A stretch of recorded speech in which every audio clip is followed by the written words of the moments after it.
And chapter number 3। तो ये chapters जो हैं वो एग्ज़ाम के पॉइंट ऑफ व्यू से इम्पॉर्टेंट है, बट बच्चे इसको इसलिए इग्नोर कर देते हैं क्योंकि ये थियोरिकल पार्ट होता है, क्योंकि बच्चों को न्यूमेरिकल्स करने में ज़्यादा पसंद आता है।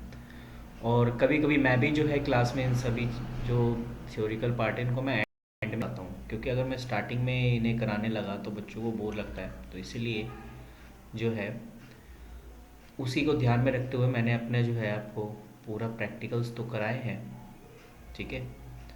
और अब बात आती है थ्योरिकल की, हम थ्योरीज कैसे पढ़ें।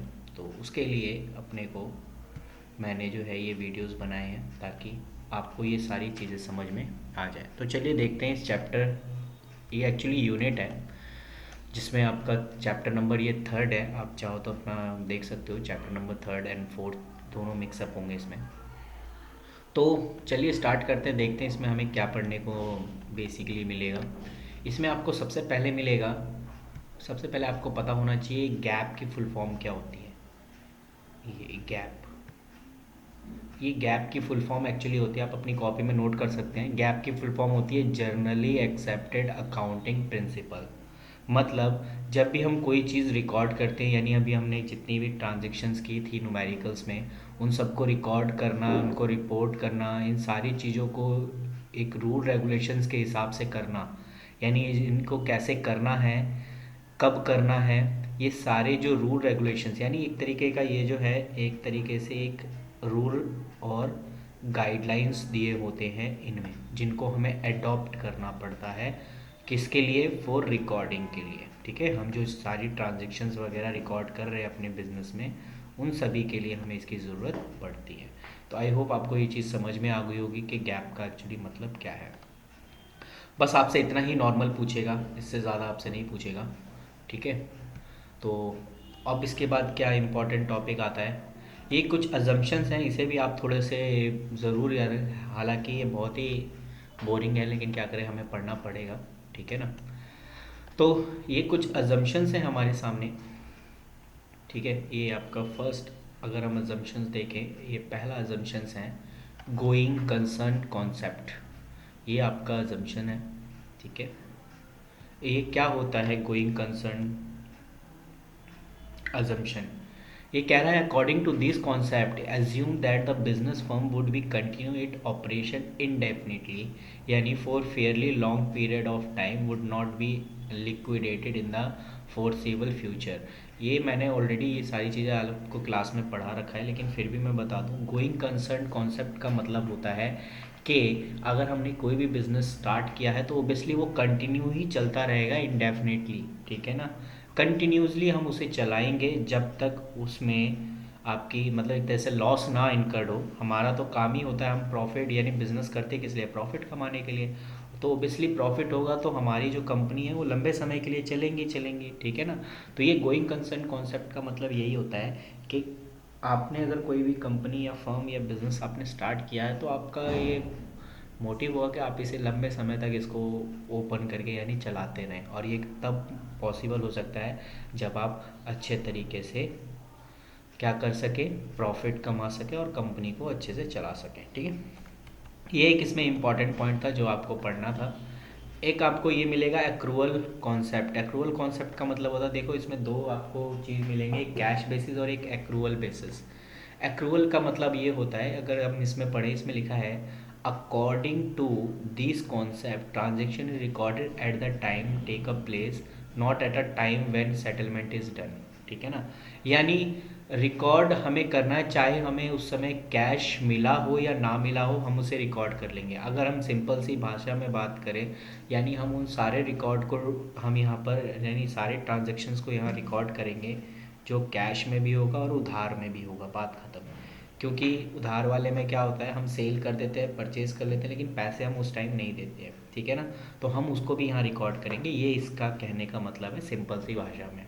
तो ये कह रहा है, इधर लिखा हुआ है, in another word revenue is record when the sale is made service render या irrelevant when cash is receive and again such a sale, ठीक है ना। चाहे कैश रिसीव हुआ हो या ना हुआ हो, हमें उसे रिकॉर्ड करना है। ये एक्रूअल कॉन्सेप्ट का मोटिव होता है। अगला जो आपका प्रिंसिपल है जिसको हम बोलते हैं अकाउंटिंग प्रिंसिपल, इसका क्या मतलब है? अगर आप अकाउंटिंग प्रिंसिपल पढ़ो तो इसमें आपको सबसे पहला प्रिंसिपल मिलेगा बिजनेस एंटिटी या अकाउंटिंग एंटिटी। देखो, अब ये भी हमें पता होना चाहिए बिजनेस एंटिटी एक्चुअली में होती क्या है। बिजनेस एंटिटी मतलब आपका, अगर किसी इंसान ने किसी कंपनी को ओपन किया है तो इसका ये मतलब नहीं है कि वो कंपनी वो इंसान है, ठीक है ना। यानी अगर मैंने कोई कंपनी खोला तो लोग मुझे जो है कंपनी नहीं बोलेंगे, कंपनी किसे बोलेंगे? जो मैंने ओपन किया है, क्योंकि मैंने तो उसे ओपन किया है ना। बस क्यों ओपन किया है? ताकि मैं उसमें एक तरीके से पैसा लगा सकूँ और मुझे वो पैसा किस रूप में मिले? कैपिटल से इंटरेस्ट में मिले, ठीक है ना। तो वही कह रहा है according to this principle business is treated as a separate entity, ठीक है ना, and distinct from its owner and record of accounting information is the done consider this principle, ठीक है ना। यानी a separate account by the name of capital maintain by the money invested by the owner in the business. Yes, अगर किसी ने किसी business को या कंपनी को ओपन किया है तो एक्चुअली में उसने कैपिटल लगाया है, वो कंपनी उसकी नहीं हुई, उसने कैपिटल लगाया है, बदले में उसको इंटरेस्ट वगैरह मिलेगा, ठीक है। ये सारी मतलब इसमें जो है बता रखा है।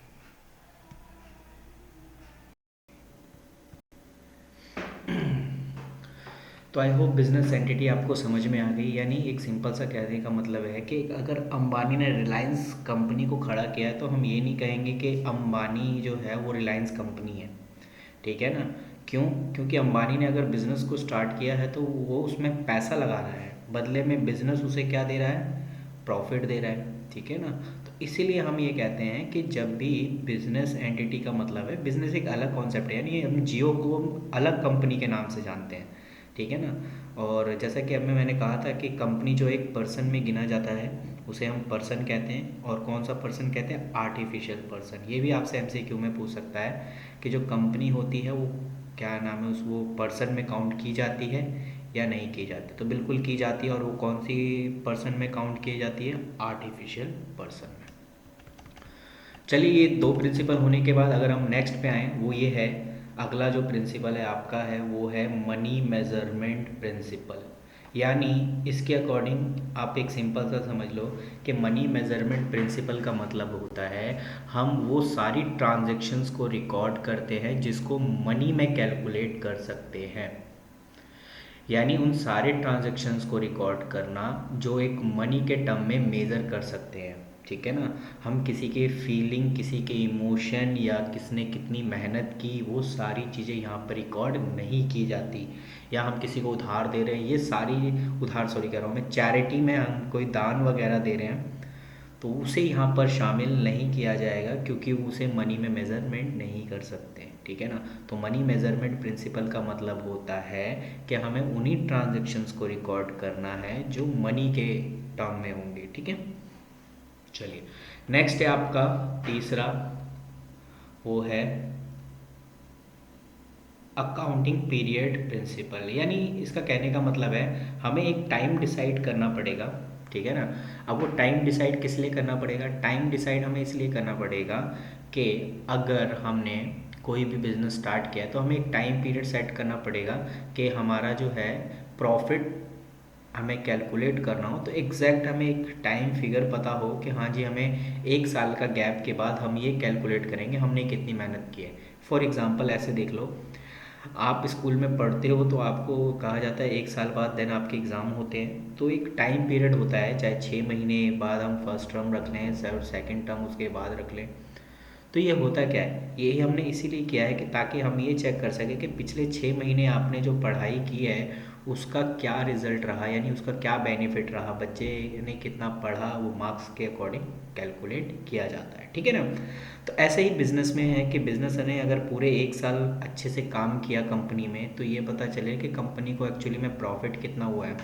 तो उसी प्रॉफिट का पता लगाने के लिए हम एक टाइम पीरियड सेट करते हैं, ठीक है ना, जो कि एक साल का हम मान के चलते हैं, एक साल। और जैसा कि आपको पता है कि हमारे पास 2 ईयर होते हैं, एक होता है अकाउंटिंग ईयर जो 1 अप्रैल से लेके 31 मार्च तक जो चलाया जा सकता है, और दूसरा जो होता है वो होता है कैलेंडर ईयर जो 1 जनवरी से शुरू होता है और 31 दिसंबर को वो ख़त्म होता है। तो ये सारी चीज़ें जो है अकाउंटिंग प्रिंसिपल्स के अंदर काउंट की जाती है, ठीक है ना।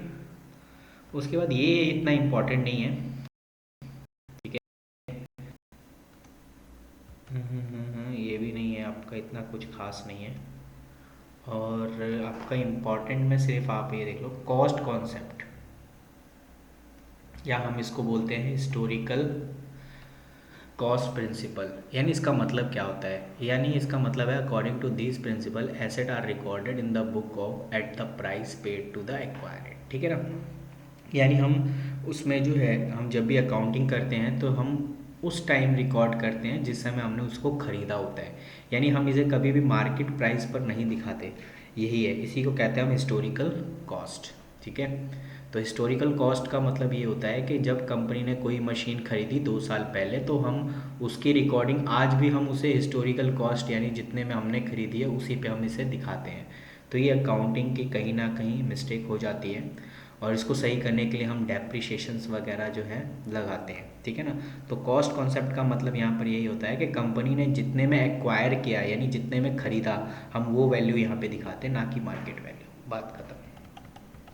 मैचिंग कॉन्सेप्ट का मतलब क्या होता है? मैचिंग कॉन्सेप्ट का मतलब होता है ये पता लगाना कि कंपनी में कितना प्रॉफिट हुआ है, यानी calculation of correct profit of the business. बात खत्म।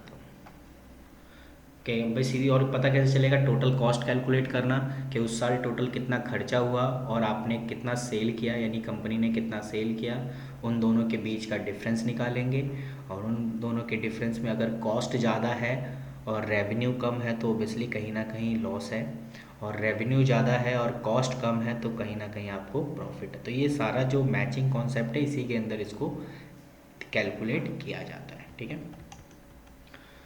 Dual aspect principle, dual aspect principle जिसे हम डुअलिटी प्रिंसिपल भी बोलते हैं, इसका मतलब ये होता है कि हम जो भी ट्रांजैक्शन करते हैं उनके 2 इफेक्ट होते हैं, एक डेबिट और एक क्रेडिट है। और नहीं है तो आपने जर्नल एंट्री की होगी, तो जर्नल एंट्री में आपने न्यूमेरिकल में किया होगा कि जब हम कोई भी बिजनेस स्टार्ट करते हैं तो एंट्री लिखते हैं cash account debit to capital.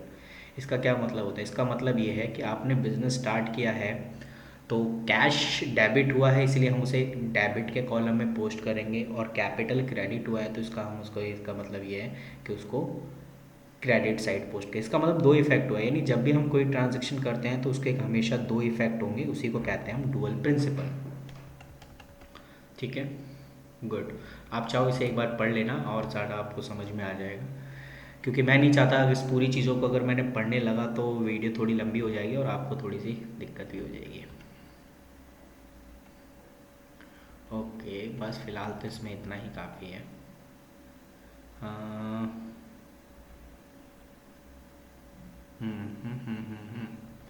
ठीक है, आप वो मेन मेन जो आपने पढ़ा है उस कॉन्सेप्ट को आप देखें। उसके बाद आता है हमारा सिस्टम ऑफ अकाउंटिंग। हमारे पास सिस्टम ऑफ अकाउंटिंग कितने हैं? तो एक को हम बोलते हैं डुअल एंट्री सिस्टम, यानी जिसमें हमारा डेबिट और क्रेडिट दोनों साइड होते हैं, जिसे हम डबल एंट्री बुक कीपिंग, आपकी बुक जो है वो। एक होता है सिंगल एंट्री सिस्टम, हालांकि आपके फर्स्ट टर्म में के सिलेबस में नहीं है प्रैक्टिकल में, बट सेकंड टर्म में है तो हम उसे सेकंड टर्म के न्यूमेरिकल्स में सीखेंगे। बट सिंगल एंट्री सिस्टम का मतलब होता है इसमें ना ही डेबिट साइड होता है ना ही क्रेडिट साइड होता है, ठीक है। तो इसमें होता क्या है? इसमें बस रिकॉर्ड करते जाते हैं, जो चीज़ प्लस करनी है उसे प्लस करते हैं और जो चीज़ माइनस करनी होती है तो उसे उसमें से माइनस कर लेते हैं, ठीक है ना। मतलब इसमें कोई साइड नहीं होती, एक सिंपल सा सीधे वर्टिकल शेड में हम प्रॉपर करते जाते हैं, प्लस करने वाली चीज़ को प्लस करते हैं और माइनस करने वाली चीज़ को माइनस करते हैं, और उसका भी नेट रिजल्ट प्रॉफिट और लॉस आ जाता है। और इसमें क्या क्या चीज़ें हैं भाई? फोर्थ, एक्चुअली में ये था क्या भाई? प्रिंसिपल ही था, हाँ। ठीक है, तो ये था आपका। उसके बाद आपका फिफ्थ है बेसिस ऑफ अकाउंटिंग। हम अकाउंटिंग कौन से बेसिस पे करते हैं? तो पहला है, एक तो करते हैं कैश बेसिस पे।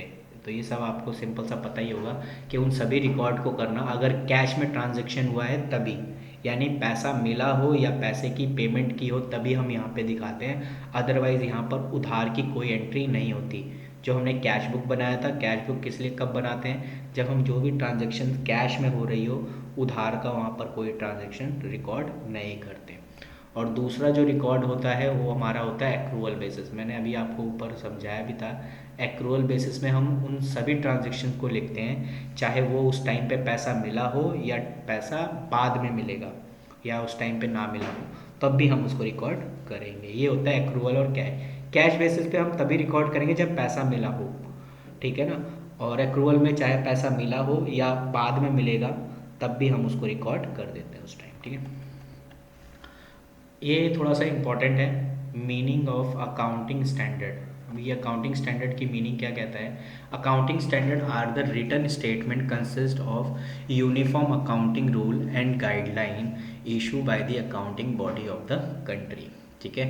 यानी अकाउंटिंग स्टैंडर्ड जो है एक रिटन स्टेटमेंट है, uniform accounting rule and guideline. ये भी एक तरीके का रूल रेगुलेशन सेट करता है, गाइडलाइन सेट करता है कि हमें कैसे अकाउंटिंग रिकॉर्ड करना है, ठीक है ना। ये अकाउंटिंग कैसे हमें करनी है, ये सारी चीज़ें के एक रूल रेगुलेशन तैयार करके रखता है। तो ये अकाउंटिंग स्टैंडर्ड्स होते हैं, ठीक है ना।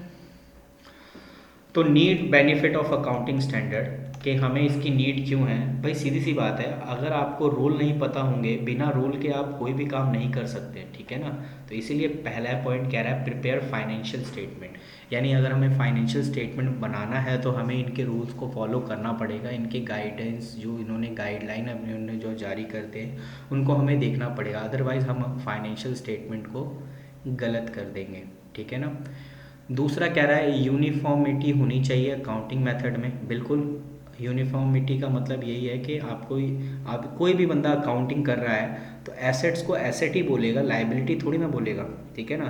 कि नहीं नहीं नहीं लाइबिलिटी है, ये लाइबिलिटी है, ऐसा नहीं, क्योंकि हमने रूल पढ़ा है कि अकाउंट्स में कि एसेट का मतलब ये है और ये सारी चीज़ें एसेट होती हैं, चाहे वो टेंजिबल हो या इंटेंजिबल हो। अब कोई उसे लाइबिलिटी समझ के रिकॉर्ड कर रहा है तो कहीं ना कहीं यूनिफॉर्मिटी तो नहीं है, यानी एक जैसा तो नहीं होगा, उसका अलग अमाउंट आएगा, मेरा अलग अमाउंट आएगा, ठीक है ना। तीसरा कह रहा है sense of confidence of various users, ठीक है ना। ओबियसली कॉन्फिडेंस वगैरह ये जो है सेंस वगैरह माइंड में रहता है ना कि हाँ भाई हमें ये चीज़ आती है तो हम इसे कर लेंगे। हेल्प टू ऑडिटर, ऑडिटर को हेल्प भी मिलता है अगर हम इसके अकाउंटिंग यानी गाइडलाइंस को फॉलो करें तो। और सिंप्लीफाई करता है अकाउंट को करने में। तो ये कुछ चीज़ें हैं, बट खासकर इसकी लिमिटेशन भी है। एक बार लिमिटेशन भी अगर हम देखें तो, क्योंकि साथ साथ दोनों चीज़ों का देखना बहुत ज़रूरी है। ये है लिमिटेशन, देयर में बी ट्रेंड टूवर्ड रिगिडिटी, यानी कह सकते हैं कि ये जो अकाउंटिंग स्टैंडर्ड है ये जो है रिगिडिटी की तरफ, यानी एक तरह से कठोरता की तरफ कह रहा है कि इसका हमें सख्ती से पालन करना पड़ता है। ये मतलब है सिंपल सा, ठीक है ना। हमें इनके रूल्स को फॉलो करना ही पड़ेगा, इनके गाइडलाइंस को हमें फॉलो करना ही पड़ेगा। सेकंड पॉइंट कह रहा है दीज आर नॉट फ्लैक्सीबल, यानी ये जो है फ्लैक्सीबल नहीं होते हैं, यानी हम इसमें कोई भी चेंज नहीं कर सकते, ठीक है। और तीसरा कह रहा है accounting standard can not be over ride the law, ठीक है ना। अकाउंटिंग स्टैंडर्ड जो है कभी भी लॉ के ओवर राइड यानी उसको तोड़ नहीं सकता या उससे ऊपर नहीं है, ठीक है ना। जो लॉ है वो लॉ है, ठीक है। And difference in accounting standard are the bound because the different in the legal system tradition and one country to another. Yes, हर एक कंट्री के जो लॉ होते हैं, हर एक कंट्री का जो लीगल लॉ होता है वो अलग अलग होता है। इंडिया का लॉ अलग होता है, फॉरेन कंट्री का लॉ अलग होता है। तो इस वजह से अकाउंटिंग स्टैंडर्ड जो है हर जगह वैलिड नहीं होता, क्योंकि अगर आपने इंडिया पे अगर इस चीज़ को पढ़ा है तो इसीलिए कहा जाता है कि एक इंडियन सीए जो है फॉरेनर में नहीं जा सकता, क्योंकि उसने इंडिया के अकॉर्डिंग जो है लॉ रेगुलेशन से फॉलो किया है, जबकि फॉरेन में दूसरा लॉ रेगुलेशन चलता है, ठीक है ना। तो इसलिए ये कमी यहाँ पे आ जाती है। उसके बाद है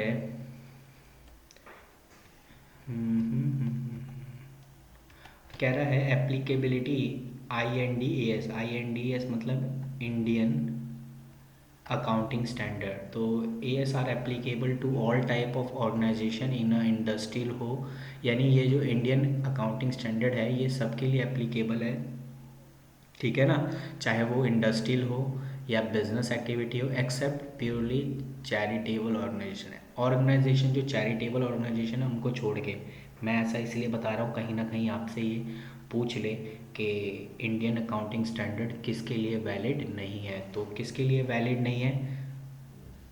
प्योरली चैरिटेबल, यानी चैरिटेबल के लिए हम इसको लॉ को फॉलो नहीं करते हैं। तो ये कहीं ना कहीं आपसे पूछ सकता है, तो प्लीज़ आप इसे ज़रूर पढ़ लेना, ठीक है ना। उसके बाद आपका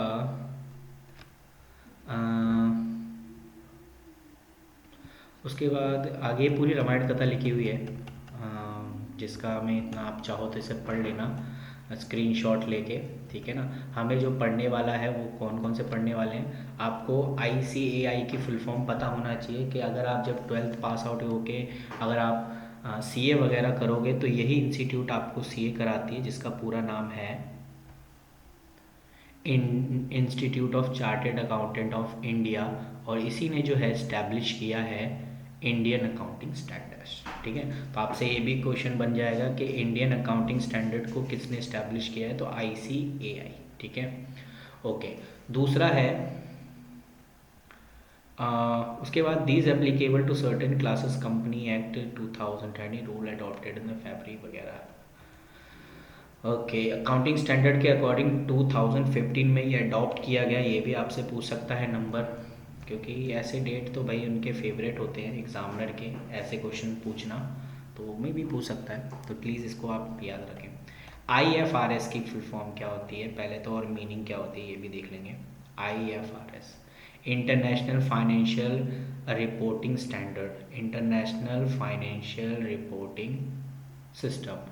I for international, F for financial, R for reporting, S for standard, जिसको इशू करता है issue bye international accounting standard board IASB। तो ये सारे नाम जो मैं हाईलाइट कर रहा हूँ प्लीज़ आप अपनी कॉपी में नोट कर लो, कहीं ना कहीं इसे आपसे पूछ सकता है, ठीक है ना। अभी ये होता क्या है, IFRS से बेनिफिट क्या होता है कि जब आप ग्लोबली आप बिज़नेस करना चाहते हो, जोड़ना चाहते हो ग्लोबली तौर पर, देखो इंडिया अकाउंटिंग स्टैंडर्ड तो इंडिया में ही फॉलो होती है, इंडियन अकाउंटिंग स्टैंडर्ड, बट ये जो है इंटरनेशनल फाइनेंशियल रिपोर्टिंग जो है ये होल जितने भी कंट्रीज हैं सब पे एप्लीकेबल है, तो इसलिए कह रहा है ग्लोबल एंटरप्राइज के लिए वैलिड है, ये सिर्फ एक जगह के लिए आप इसको कहीं भी कर सकते हैं। ये इन्वेस्टर के लिए भी हेल्पफुल रहती है, क्योंकि इन्वेस्टर को ये पूरी इन्फॉर्मेशन प्रोवाइड कराता है। हेल्पफुल तो इंडस्ट्रीज़ के लिए भी हेल्पफुल है, एंड हेल्पफुल अकाउंटिंग प्रोफेशनल्स, ठीक है ना। यानी एक सिर्फ एक कंट्री की बात नहीं करता, बहुत सारे कंट्री की बात करता, तो इसलिए कहीं ना कहीं ये पूरे वर्ल्ड में वैलिड माना जाता है, ये सिर्फ किसी एक कंट्रीज़ के लिए वैलिड नहीं होता। अच्छा चलिए, ये भी आपका प्रॉपर ख़त्म हो गया। अब बात करते हैं GST, और कहीं ना कहीं कुछ ना कुछ क्वेश्चन आपको GST से भी पूछ सकता है, तो इसलिए GST के बारे में भी आपको कुछ चीज़ें पता होनी चाहिए। देखते हैं GST में क्या कहते हैं।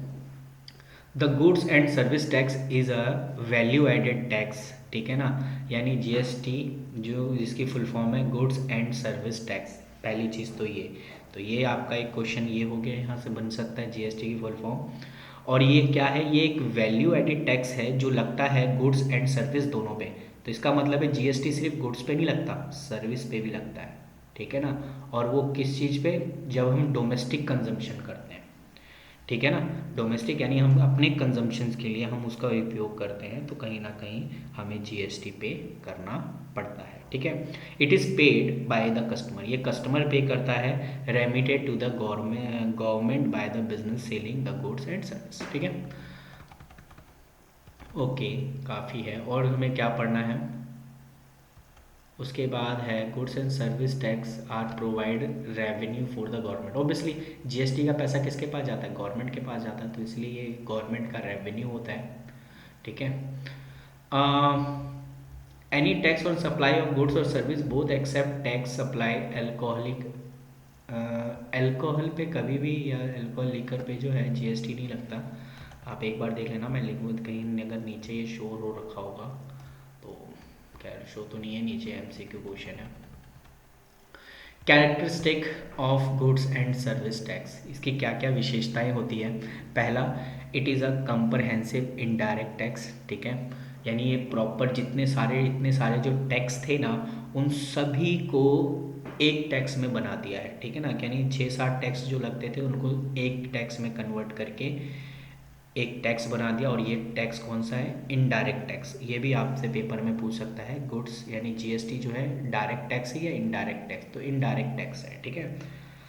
यानी इन्होंने बहुत सारे टैक्स को एक टैक्स बना दिया, इसी को कहते हैं कंप्रहेंसिव, ठीक है। गुड। उसके बाद आपका GST has a 4 tyre tax rate structure, ठीक है ना। इसमें हमने जो है टैक्स को 4 भागों में बांटा है, ठीक है ना। स्ट्रक्चर जो है 4 में बांटा है, वो क्या है? उसके बाद appropriation of tax and revenue, यानी ये जो टैक्स का पैसा है ये दोनों में बढ़ता है, एक सेंटर में बढ़ता है और स्टेट गवर्नमेंट के बीच बढ़ता है। इसमें कंपोनेंट कौन कौन से होते हैं? इसके कंपोनेंट होते हैं, एक तो होता है जीएसटी में अगर हम देखें तो एक आपका हो जाता है आईजीएसटी, सीजीएसटी, एसजीएसटी, ठीक है। वैसे एक यूनियन टेरिटरी भी होता है, लेकिन यूनियन टेरिटरी इतना हम काउंट नहीं करते। वैसे हम दिल्ली में रहते हैं तो हमें यूनियन टेरिटरी टैक्स की रिगार्डिंग, लेकिन हमारे जो यहाँ टैक्स पे होता है वो सीजीएसटी और एसजीएसटी ही पे करते हैं, ठीक है ना। तो इस तरीके से हम इसमें देख सकते हैं। तो अगर हम जीएसटी के कंपोनेंट की बात करें तो एक होता है सीजीएसटी और एक होता है एसजीएसटी और एक होता है इंटीग्रेटेड जीएसटी। यानी जब हम एक स्टेट से दूसरे स्टेट में जब हम सामान बेचते हैं, एक स्टेट से यानी दिल्ली का बंदा अगर जयपुर में सामान बेच रहा है तो उसको देना पड़ेगा आईजीएसटी।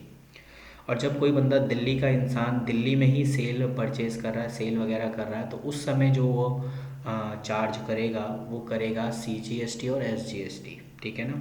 ये बात आपने ध्यान में रखनी है।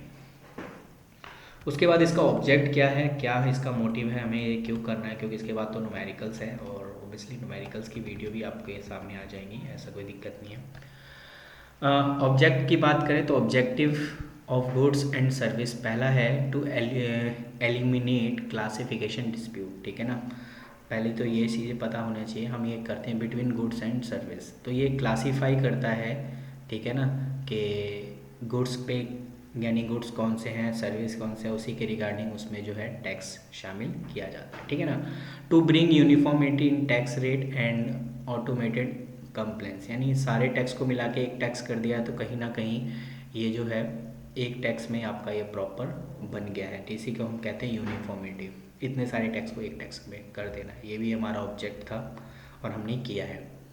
To ensure ability input tax credit across the value chain and avoid cascading effect. Cascading effect एक तरह से ऐसे कह सकते हैं कि बंदा जो है input tax credit across the value, यहाँ पर ना हम सेट ऑफ का ऑप्शन हमारे पास है। सेट ऑफ ऑप्शन का क्या मतलब है कि जब हम कोई रॉ मटेरियल यानी एक कंपनी रॉ मटेरियल खरीदती है तो उसको जीएसटी पे करना पड़ता है क्योंकि उसने ख़रीदा है। फिर बाद में वो रॉ मटेरियल से सामान को बनाती है, बनाने के बाद जब वो कस्टमर को बेचती है तो उस समय जो वो कस्टमर से जीएसटी लेती है और जितना उसने रॉ मटेरियल को ख़रीदते समय जीएसटी पे किया था उससे वो क्या कर लेती है, सेट ऑफ कर लेती है। और सेट ऑफ करने के बाद अगर पैसा बचता है तो जितना पैसा बचा है वो गवर्नमेंट को जाके पे कर दिए। तो इसका मतलब जीएसटी जो है यानी गुड्स एंड सर्विस टैक्स जो है सेट ऑफ करने में भी पॉसिबल है। पहले हम इसको सेट ऑफ नहीं कर सकते थे बट अब हम इसे सेट ऑफ कर सकते हैं, ठीक है। टू इंश्योर सिंप्लीफिकेशन रजिस्ट्रेशन, यानी ये एक सिंप्लीफिकेशन कर दिया है आपको इसमें रजिस्ट्रेशन के लिए, filing of return, tax administration and complaints, ठीक है ना। And harmonious tax base law and administrative procedure cross the country, ठीक है ना। यानी एक टैक्स हो गया हारमोनियस, यानी एक जैसा टैक्स लगेगा बेस है, एक ही लॉ एक ही एडमिनिस्ट्रेशन, ठीक है ना, पूरे कंट्री में। ये कोई नहीं है कि नहीं तू इतना ले रहा है, तू इतना टैक्स ले रहा है, ऐसा ये वैट में होता था बट अब नहीं होता। To minimise tax rate slab and prevent unhealthy competition among the state, ठीक है ना। यानी to minimise the tax rate, यानी मेन इनका पर्पस यही था कि वो जो है टैक्स रेट को मिनिमाइज कर सके, ठीक है ना। और उसके बाद क्या है, to ensure free movement of goods across the country without additional tax. हमारा ये भी मोटिव था कि हम जो हमारा फ्री मूवमेंट हो सके गुड्स का, ठीक है ना, पूरी कंट्री में बिना कोई एडिशनल टैक्स दिए, ठीक है ना। तो ये कुछ पॉइंट्स थे आपके जीएसटी के बेनिफिट्स के यानी ऑब्जेक्ट एंड फीचर्स के, और आई होप आपको ये थोड़ा बहुत भी समझ में आया है तो आपने बहुत ही अच्छा सुना है। और अगर आपको नहीं समझ में आया तो एक बार और देख लेना यार, ज़रूरी नहीं है कि एक बार में आ जाए, एक बार और इसे देखो तो कहीं ना कहीं आपको फिर पल्ले पड़ जाएगा। तो ये मेरे ख्याल से हाफ़ एन आवर की वीडियो है, और हाफ़ एन आवर में अगर मैंने आपको 2-3 चैप्टर कराए हैं तो शायद, ये भी आपको पता ही है कि मेरे को ये शॉर्ट वीडियो बनानी पड़ती है, तो इसलिए इतना ज़्यादा मैं नहीं करता। तो ये थे आपकी ये थ्योरिकल पार्ट, और जहाँ तक मुझे लगता है और आपके हो चुके हैं, ये आपके MCQs क्वेश्चंस हैं जो मैं आपको अगली क्लास में ही इसके कुछ क्वेश्चंस आपको सॉल्व करवाऊँगा। तो get ready for test. Thank you for watching this, and अगर आप नए हो तो प्लीज़ सब्सक्राइब करना ना भूलें। Thank you.